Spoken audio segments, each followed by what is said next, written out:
Tu veux prendre encore Ça, c'est le téléphone de qui? Manon, tu dois faire des photos. Mais attends. Et qui va t'écouter? En fait, mon gros difficulté, le problème, comme tu vois, tu es déjà rentré chez moi, comment je suis. On est un petit appartement. Un gros problème, c'est ça d'abord. Et puis, c'est moi qui ramène mes enfants à l'école. C'est moi qui vais aller chercher mes enfants à l'école. Je suis en train d'apprendre aussi lire et écrire. Donc, tout mon problème pour le moment, tout est difficulté. En fait, je n'ai pas de temps pour moi.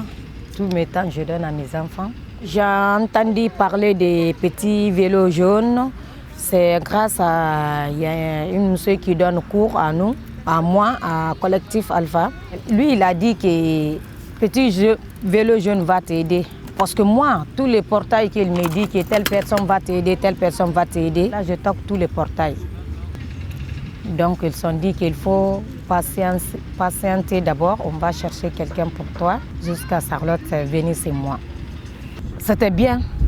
Comme tu voyais avec les enfants, c'est nous qui l'a seulement demandé. Est-ce que tu vas supporter tous les 5 filles?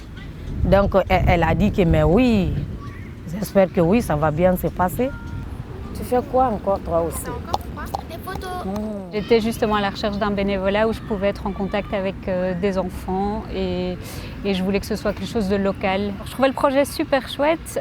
C'est clair que je me posais des questions parce que je suis moi-même pas maman, donc je trouvais ça un peu ambitieux presque de se dire qu'on allait aller dans une famille et qu'on était là pour accompagner une maman justement dans sa prise en charge de ses enfants.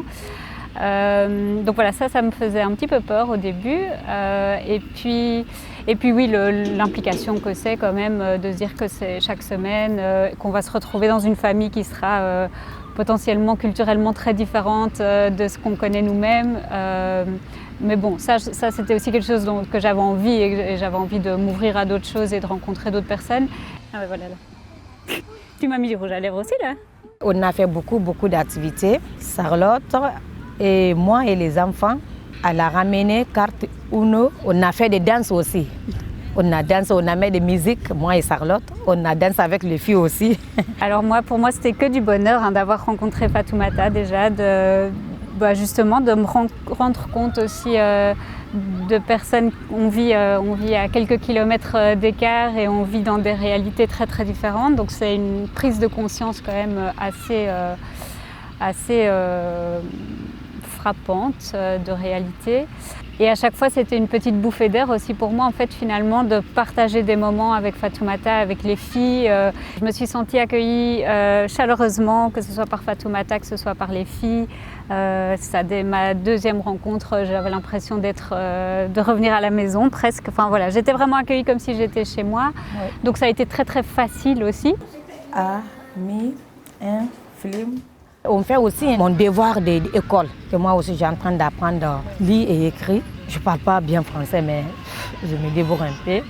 Ceci dit, il y a des moments qui ont été plus intensifs, notamment quand Fatoumata a fait son parcours d'intégration, où là, j'ai beaucoup dû l'aider pour faire ses devoirs, répondre à des questions qui n'étaient pas du tout adaptées à son niveau. Donc, comme on a vécu le Covid ensemble, je lui avais aussi appris à faire des vidéoconférences. Donc, ça nous est aussi arrivé de temps en temps de nous appeler le soir et de faire ses devoirs plutôt le soir en semaine, quand les filles étaient couchées.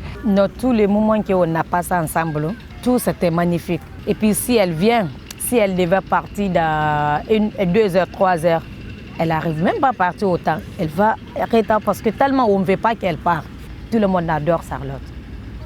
Tout le monde adore.